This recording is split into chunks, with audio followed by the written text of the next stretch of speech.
Party ప్రజాదరణ కోల్పోయింది. ఆ పార్టీని ఎవరు పట్టించుకుంటలేరు. ఆ పార్టీ సింబల్ మీద పోటీ చేయడానికి అభ్యర్థులే కరువయ్యారు. ఉన్నోళ్ళందరూ అటు ఇటు చూస్తున్నారు.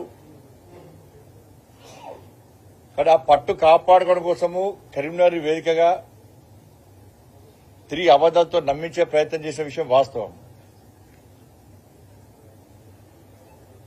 మళ్ళా తెలంగాణ సెంటిమెంట్ రగిలించే ప్రయత్నం చేస్తున్నట్టుగా స్పష్టమైందట.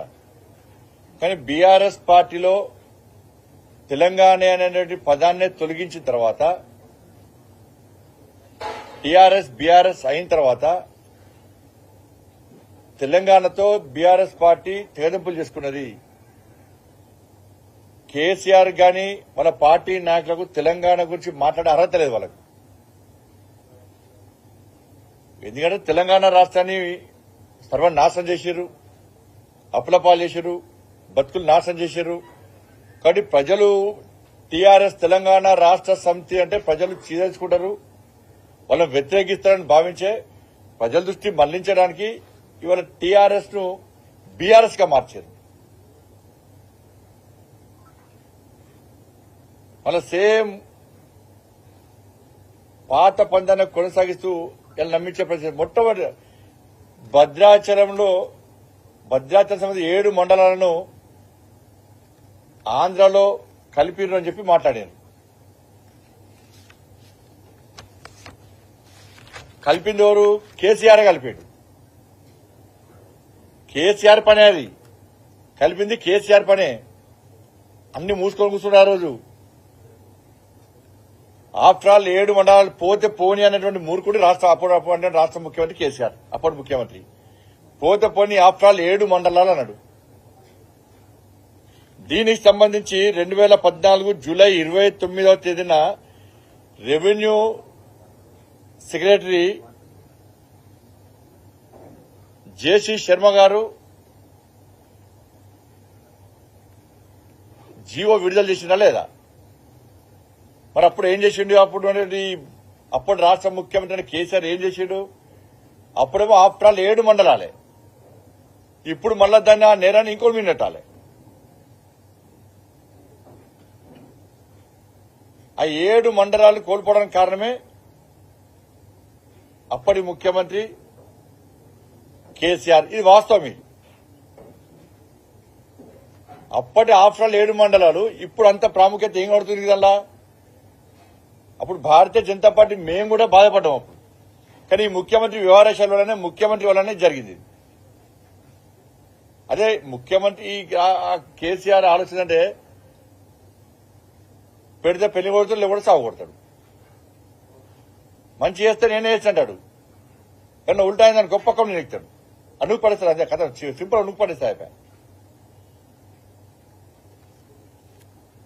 బట్ ఆ విషయంలో తెలంగాణ సమాజానికి వాస్తవ విషయాలు తెలుసు. ఇప్పుడు మళ్ళీ పాతదేదో తోడి మళ్ళీ ఏదో ప్రజలు నమ్మించే ప్రయత్నం చేస్తే ప్రజలు నమ్మరు.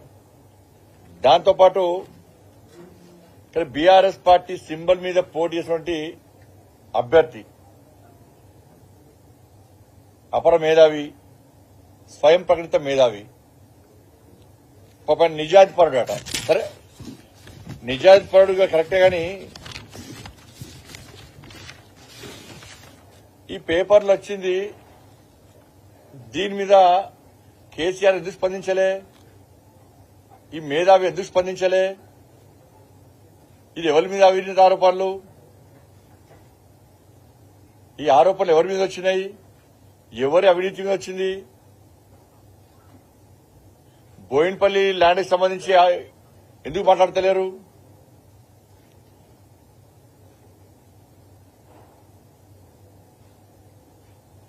ధరణిని అడ్డగోలు వాడుకునేది ఎవరు? ఎవరు ఆస్తులు సంపాదించారు అక్రమంగా? ఇది అవినీతి కాదా? ఇది ఆయన అవినీతి పక్క పెట్టు. ఈ కేసీఆర్ అనే వ్యక్తి రాష్ట్ర ముఖ్యమంత్రి, కేంద్ర మంత్రిగా ఉన్నప్పుడు కాంగ్రెస్ పార్టీ హయాంలో మన్మోహన్ సింగ్ గారు రాష్ట్ర ప్రధానమంత్రిగా ఉన్నప్పుడు ఇక యథారాజా తదా ప్రజా, నేను దోసుకుంటున్నా, నాకు పోటీ మీరు దోసుకోని చెప్పి కేసీఆర్ జెండా గీసి రోడ్ల మీద పెట్టించినప్పుడు ప్రభుత్వం అప్పుడు మంత్రులను, ఎమ్మెల్యే నాయకులందరినీ ఇలా కేసీఆర్ కేంద్ర మంత్రిగా ఉన్నప్పుడే నీ మీద ఆరోపణలు వచ్చినాయి. నువ్వు ఇంకోని నిజాయితీ పట్ల చెప్పే అర్హత నీకు లేదు. అసలు నువ్వు పెద్ద అవినీతి పరువు. నువ్వు ఈ కాళేశ్వరం ఇవన్నీ తర్వాత, తెలంగాణ దోచుకున్న తర్వాత, కానీ దానికంటే ముందు నువ్వు కేంద్ర మంత్రిగా ఉన్నప్పుడు నీ మీద సహారా కేసు మీద ఆరోపణలు వచ్చినా లేవా? ఈఎస్ఐ కేసు వచ్చిందా లేదా నీ మీద? ఇవన్నీ నీ మీద వచ్చిన ఆరోపణలు లేవా నీ మీద? వీటి మీద ఇంతవరకు స్పందించలే. నువ్వే పెద్ద అవినీతి పరువు. నువ్వు ఇంకో నిజాయితీలు అని చెప్పి నువ్వు సమర్థిస్తున్నావు దాన్ని. నేను కేంద్ర మంత్రి పదవి నుంచి ఎందుకు తీసేసి చెప్పు. అప్పటి కాంగ్రెస్ పార్టీ ప్రభుత్వం నువ్వు కేంద్ర మంత్రిగా ఉన్నప్పుడు నేను నిర్దాక్షిణ్యంగా మా మధ్యలో ఎందుకు తొలగించారు?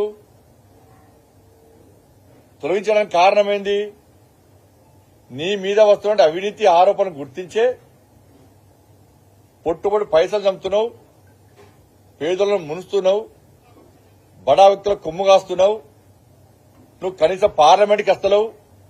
పార్లమెంట్ లో ఎంపీలు అడిగేటువంటి ప్రశ్నలకు సమాధానం చెప్తలేవు మంత్రిగా ఉండి.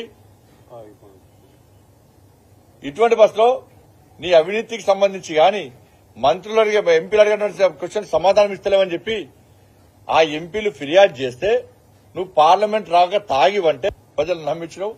బతుకులు మొత్తం సర్వనాశనం చేసినావు. నీ చరిత్ర ఇది వాస్తవమా కాదా? నువ్వు చెప్పాలి దీని మీద. కేంద్ర మంత్రిగా ఉన్నప్పుడు నువ్వు అవినీతి ఆరోపణ నుంచి వాస్తవమా కాదా? ఎంపీలు అడిగే ప్రశ్నలు సమాధానం చెప్పకుండా నువ్వు పార్లమెంట్ రాకుండా తాగివన్నది వాస్తవమా కాదా? అందుకే మన్మోహన్ సింగ్ గారు ఫోన్ చేసి నేను రాజీనామా చేయమని చెప్పిన తర్వాత 2 రోజులు టైంపాస్ చేసి ఈ అవినీతి ఆరోపణ నుంచి, నీ నిర్లక్ష్యం గురించి, నీ తాగుడు గురించి ప్రజల దృష్టి మళ్లించడానికి తెలంగాణ నినాదం తీసుకొచ్చింది వాస్తవమా కాదా? ఇది నీ చరిత్ర. ఇది మీ నాయకుల చరిత్ర. గట్లెందుకన ఈ కరీంనగర్ లో మీరు రోజు ఇక్కడ మీడియా మీరు అంతా చూస్తున్నారు. ఇప్పటికే 6 కార్పొరేటర్లు లోపడలేదు.